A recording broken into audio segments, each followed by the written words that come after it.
Selamat siang, perkenalkan nama saya Sartika Siahan,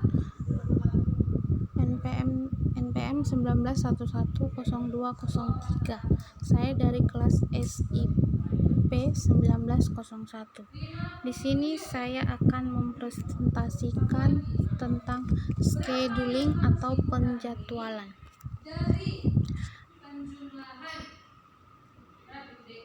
Yang pertama, saya akan menjelaskan tentang definisi penjadwalan. Yaitu penjadwalan adalah pengaturan waktu dari suatu kegiatan operasi yang mencakup kegiatan mengalokasikan fasilitas, peralatan, maupun tenaga kerja dan menentukan urutan penjadwalan bagi suatu kegiatan operasi. Berikutnya, penjadwalan itu bertujuan untuk meminimalkan waktu proses, waktu tunggu langganan, dan tingkat persediaan serta penggunaan dan efisien dari fasilitas, tenaga kerja, dan peralatan. Teknik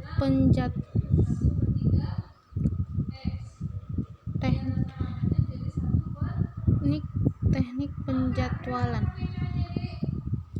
Penjadwalan sebagai fungsi sistem volume produksi. Sistem volume produksi dapat dibagi dalam 3 kelompok, yaitu yang pertama sistem volume tinggi,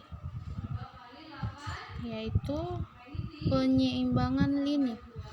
Yang kedua sistem volume menengah atau batch production, yaitu penjadwalan melalui waktu habis atau run out time. Yang ketiga, sistem volume rendah, yaitu pembebanan.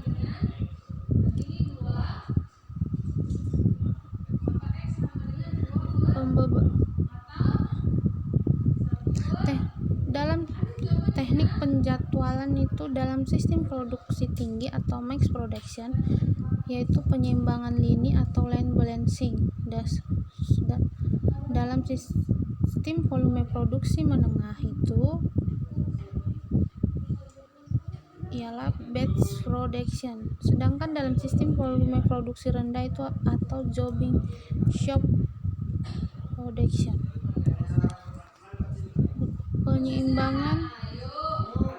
Penyeimbangan lini atau lini balancing, yaitu yang bertujuan untuk memperoleh suatu arus produksi yang lancar dalam rangka memperoleh utilisasi yang tinggi atas fasilitas tenaga kerja dan peralatan melalui penyeimbangan waktu kerja antar stasiun.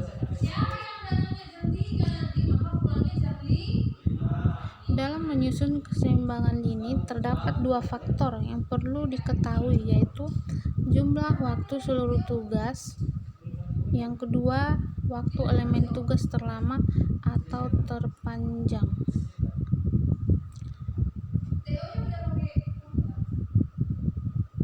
Tujuan penyeimbangan lini itu untuk meningkatkan efisiensi dengan meminimalkan waktu kosong stasiun kerja. Efisien dan waktu kosong atau dalam menit dapat dihitung dengan rumus efisiensi sama dengan T per N kali WS kali 100%. Berikutnya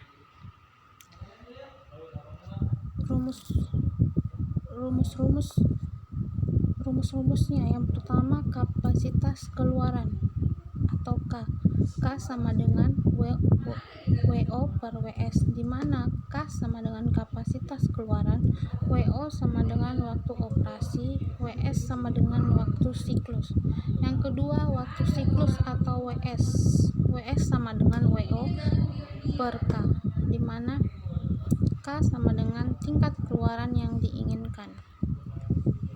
Yang ketiga, jumlah minimum stasiun kerja atau N, yang rumusnya N sama dengan K dikali T per WO sama dengan T per WS, di mana N sama dengan jumlah minimum stasiun kerja, dan T sama dengan jumlah waktu seluruh tugas.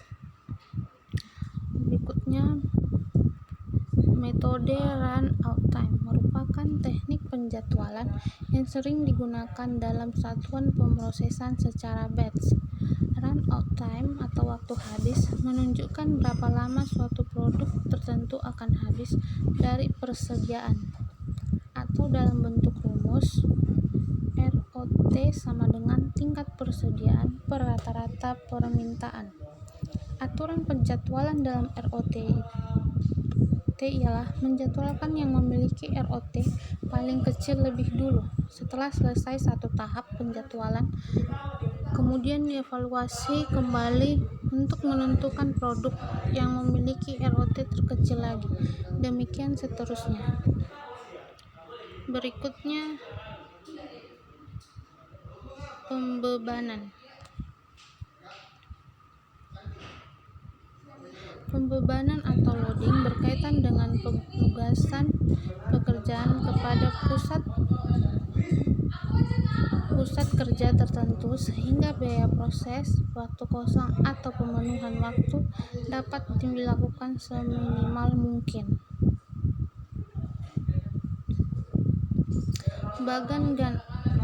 Dibagi menjadi yang pertama, penjadwalan maju.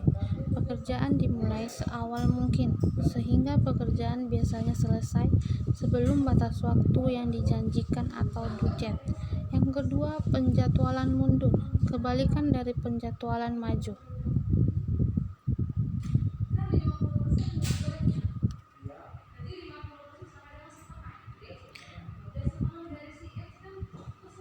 Berikutnya, pengurutan berdasarkan prioritas. Yang pertama, pengurutan atau sequencing mencakup penentuan urutan pekerjaan yang diproses. Beberapa aturan prioritas. Yang pertama, first come first serve. Pekerjaan yang datang lebih awal pada suatu pusat kerja akan dikerjakan lebih dahulu. Banyak digunakan pada bank, supermarket, kantor pos, dan sebagainya. Yang kedua, shortest processing time.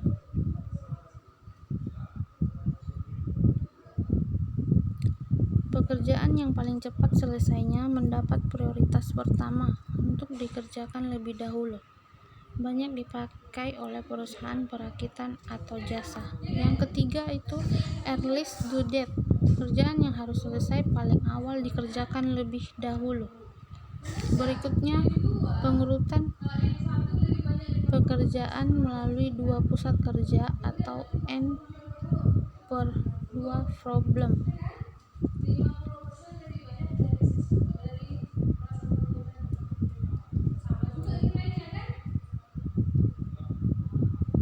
Yang pertama, prosedur aturan Johnson.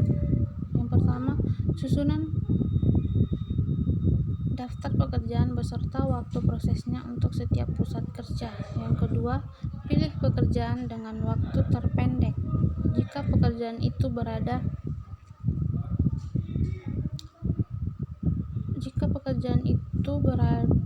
pada pusat yang pertama, urutkan pekerjaan itu di awal. Namun, jika waktu terpendek berada di pusat kedua, urutkan pekerjaan di akhir. Yang ketiga, lakukan pengurutan lebih lanjut pada pekerjaan yang lain sampai selesai.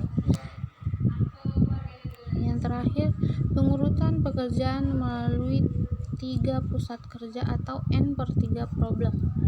Prosedur aturan Johnson bisa diterapkan dengan kondisi sebagai berikut. Yang pertama, waktu terpendek di pusat kerja pertama harus lebih lama dari waktu proses terpanjang di pusat kerja kedua, atau waktu terpendek di pusat kerja ketiga harus lebih lama dari waktu proses terpanjang di pusat kerja kedua.